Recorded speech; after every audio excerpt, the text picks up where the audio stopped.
Oke, silahkan ganti nama tuh. Jokowi mania, Prabowo mania, Gibran mania. Tapi penggantian nama itu mengikuti fakta yang sudah terjadi. Kan itu ya jadinya kan. Yuk ganti nama jadi Prabowo mania setelah fakta Presiden Prabowo berkuasa tuh. Atau di dalam analisis pasti berkuasa. Coba kita bikin prediksi tuh. Saya mau jadi dukun yang nujum aja terus nih. Suatu waktu kalian akan ganti namanya jadi Giwi mania, Gibran Jokowi mania. Kira-kira menjelang 2029. Gibran akan jadi presiden, Jokowi jadi wakil presiden. Sah secara undang-undang dasar tuh ya? Ya, Boleh? mungkin nggak itu? Boleh? Boleh. Nggak ada masalah, oke. Masalah. Karena gak ada masalah, saya bikin prediksi itu hari ini. Tagih saya nanti 2029. Sebentar, biasanya prediksinya Bung Rocky benar terus nih. Saya khawatir juga nanti nih kalau... Nggak, bukan benar terus. Tidak pernah salah, beda tuh. Tapi benar ya apa? Gibran Jokowi menjelang 2029. Ya, Giveaway akan ada Oke. relawan itu. Giveaway. Tapi Gibran Jokowi 2029 Anda pasti menolak. Semua. Apa tadi? Prabowo Gibran? Bukan, Gibran Jokowi 2029. Kami akan lawan kalau itu terjadi. Bahkan Dan itu lawan. Pak Jokowi tidak akan mungkin menyetujui baik. itu juga. Baik. Bang Man, Pasti. Mas Man, 1000% tidak akan terjadi. Oke. Bung Rocky silakan. 1000% tidak akan mungkin. Secara etik nggak akan mungkin, meskipun secara undang-undang mungkin, tapi itu tidak akan terjadi. Silakan. Dan itu memunculkan, seolah-olah Bung Rocky munculkan Jokowi fobia. Ya, saya benarkan aja lah, karena anak kecil harus membela anak kecil gitu. Dan terlalu kecil keterangan itu tuh. Bukan kecil, dangkal gitu. Kalau di Maia kan tidak lurus semua sebenarnya. Nggak ada pemimpin kok mencalonkan diri. Kalau pakai sistem tadi, apa namanya, panitia negara dan KPU tadi kan nggak ada yang mencalonkan diri. Rakyat yang langsung menyebut namanya. Pokoknya saya mau gubernurnya Iwan Fals, juga Iwan Fals. Iwan Falsnya sendiri tidak mencalonkan diri, karena gubernur pemimpin yang baik adalah pemimpin yang tidak pernah mencalonkan diri. Jadi nanti kalau dia dicalonkan oleh rakyat, terus diundang oleh televisi, terus ditanya sama, ini macet, bagaimana jalan keluarnya? Loh, kalau nggak percaya nggak usah milih saya.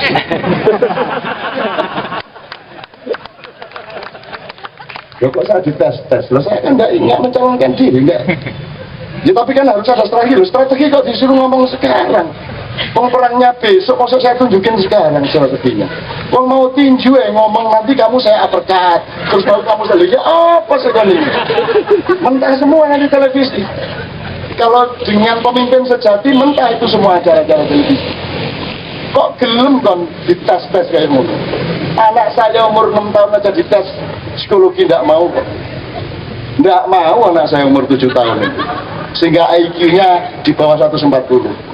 Padahal di atas itu jauh. Dia ditanya 76 ditambah 360 berapa infinity? Anak saya kok ditakoni. Aku gak tahu dites kebiyen. Saya itu dites tidak pernah mau saya. Jadi masuk psikologi itu sekian pertanyaan ini aku bisa jawab kabeh tapi mau jawab betul aku. Ngomong gendeng kok dites. Jazz kok dites sonisasinya, ya toh? Jazz kok digambar-gambar, ya susah banget.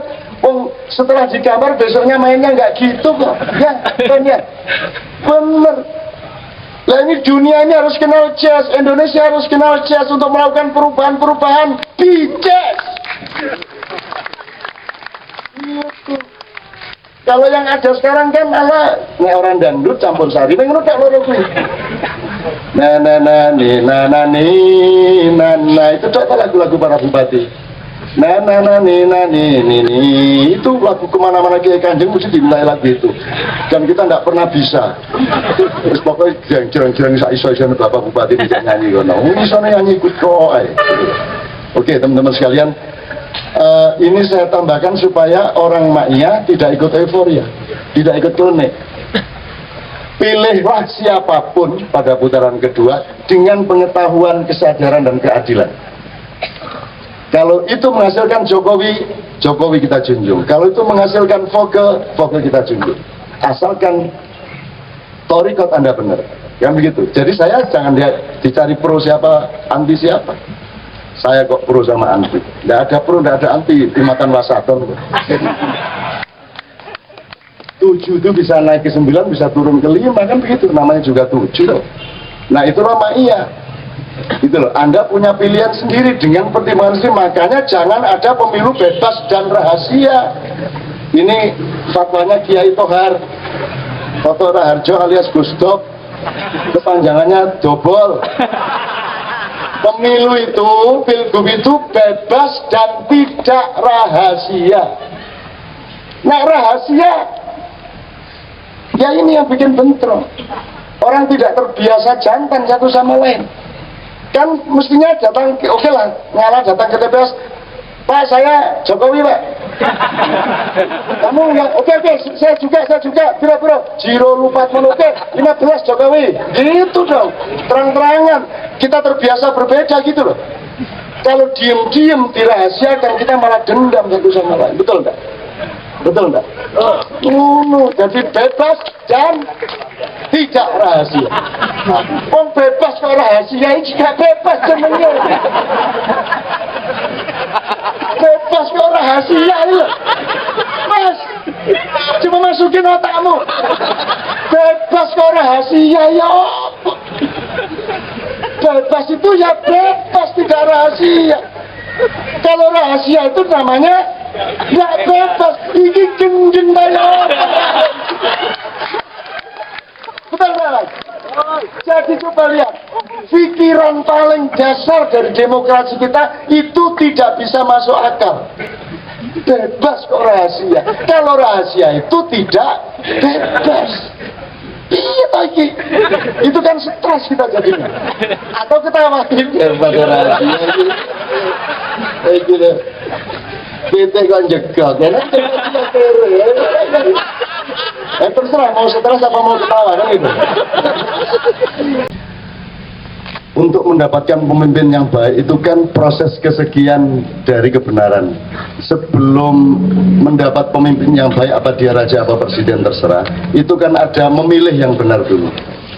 Mungkin kita baru akan mencoba mengusahakan memilih secara benar, dengan pengetahuan yang benar, dengan cara yang benar, dengan dignity yang benar. Artinya pemimpin yang punya harga diri adalah pemimpin yang tidak tega mencalon-calonkan diri. Kira-kira ya, Jaya. Kalau kepemimpinan dalam sholat itu kan jelas, tidak ada imam menawarkan diri untuk jadi imam. Yang ada adalah ada kesepakatan alamiah dari makmum untuk mengimamkan seseorang dan dia didorong-dorong ke depan betul untuk jadi imam. Dan biasanya imam menunjukkan keberatannya, kemudian dia mau tidak mau harus menjadi imam karena itu akhirnya menjadi kewajiban. Itu kan satu contoh kecil dari cara memilih yang benar. Tapi kita terlanjur meloncat, tiba-tiba merdeka, tiba-tiba jadi orang umum, semua bikin negara, kita juga bikin negara, semua republik kita bikin republik. Kita tidak berpikir dulu. Makanya di sini saya sebut mestinya kan ada 5 pilar gitu ya. Coba Anda pelajari nanti di rumah. Yang saya maksud Indonesia itu kan macam-macam. Ada Indonesia yang apapun kenyataan Indonesia fisik ini, Anda harus punya Indonesia sendiri di dalam dirimu. Anda harus membangun Indonesiamu sendiri dengan terapan-terapan pribadimu, keluargamu, atau mungkin lingkungan masyarakatmu. Kamu menerapkan Indonesia. Ini buku sebenarnya, ini tulisan sebenarnya untuk memberi pengantar buku saya 30 tahun yang lalu, tahun 82, yang berjudul Indonesia Bagian dari Desa Saya. Itu akan diterbitkan kembali oleh Kompas. Jadi ini sebenarnya untuk pengantar aja. Buku saya rasa judulnya Indonesia adalah bagian paling penting dari desa saya. Ya, betul. Indonesia bagian penting dari desa saya. Ya, bagian enggak bagian penting dari desa saya. Ya. Bagus. Mori-mori kita bagus. Maksud saya, kita belum berubah kok, Jam. Mungkin lebih parah daripada 30 tahun yang lalu. Jadi buku itu relevan sekarang gitu loh. Nah, ini sebelum Anda bisa mewujudkan Indonesia nasional kolektif seperti yang ada dalam pikiran dan hati Anda, kan Anda boleh dong menerapkannya di dalam hidup Anda. Bahwa orang Indonesia, bahwa pemimpin harus jujur, ya Anda jujur. Bahwa Indonesia harus adil, Anda harus adil. Indonesia harus manajemennya benar, Anda manajemennya benar. Artinya Anda membangun Indonesiamu sendiri di dalam hidupmu kan bisa. Dan ini skalanya bermacam-macam. Ada Indonesia substansial, ada Indonesia teritorial, ada Indonesia filosofis, ada Indonesia macam-macam. Itu yang saya maksudkan. Nah, kita kan nggak bisa dong nunggu proses zaman yang begitu panjang dan ruwet. Kita harus membangun Indonesia kita sendiri, mendirikan Indonesia kita sendiri, karena kita tidak mengakui aslinya secara rasional bahwa ini Indonesia yang kita maksudkan. Ini Indonesia yang dulu dimaksudkan oleh para perintis kemerdekaan. Karena tergesa-gesa, kalau di sini misalnya saya sebut pilarnya kan ada 5, satu rakyat. Rakyat punya anak 4, yang satu tentara rakyat, yang kedua kaum intelektual, cendekiawan, pujangga, dan seterusnya. Nomor 3, apa betul ya?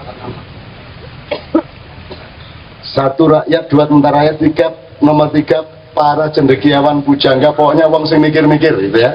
Anak-anak sekolah dan seterusnya yang kemudian menyusun undang-undang yang segala macam itulah, yang menjadi pelaksana, yang menjadi eksekutif. Terus nomor 4 dan 5 ini tidak pernah diperhatikan dan hanya selalu menjadi pelengkap penderita, yaitu kekuatan adat dan kebudayaan. Ini sangat dinamis dan kreatif sebenarnya, dan ini tidak pernah dianggap sebagai subjek utama dari nasionalisme kita. Nomor 4, agama dan kekuatan-kekuatan spiritual. Ini juga harus menjadi pilar yang tidak kalah pentingnya dari pilar-pilar yang lain. Anda tahu, zaman Orde Baru pemimpinnya adalah pilar kedua, sekarang pemimpinnya adalah pilar yang ketiga. Dan setiap ada pilar yang memimpin Indonesia, mereka selalu menomor 2, nomor 3 kan pilar-pilar yang lain. Nah, Indonesia yang kita bangun dalam maknya adalah Indonesia yang memiliki kesadaran komprehensif, di mana semua 5 pilar itu kita bangun benar-benar. Anda tahu di maknya ini intelektual ya, spiritual ya, ketentaraan ya. Bahkan kita berani tanding sama Kopassus untuk duduk seperti ini sampai jam 3. Dan saya mau kasih maknya gratis dan grup 2 di Kandang Menjangan Solo untuk makyahan, tapi mereka paling pol jam 11. Tapi ini Kopassus ini ya lepas dari memang tidak punya kerjaan itu masalah kedua gitu. Tapi kan Anda kuat, teman-teman sekalian, saya dinasihati oleh beberapa orang, kalau mendidik anakmu nomor 1 adalah motoriknya. Jadi terampil apa saja, punya kepekaan, punya keperigelan, punya keterangan. Nomor 2, disiplin, mampu membatasi diri. Jadi puncak kemerdekaan adalah pengetahuan dan kesadaran mengenai batas. Jadi jangan mendewakan kemerdekaan, karena kemerdekaan akan membunuh Anda. Kemerdekaan adalah untuk menentukan batasmu. Kamu merdeka lihat cewek beribu-ribu di Senayan City, tapi kamu harus ambil 1 untuk jadi istrimu. Dan itu radikal.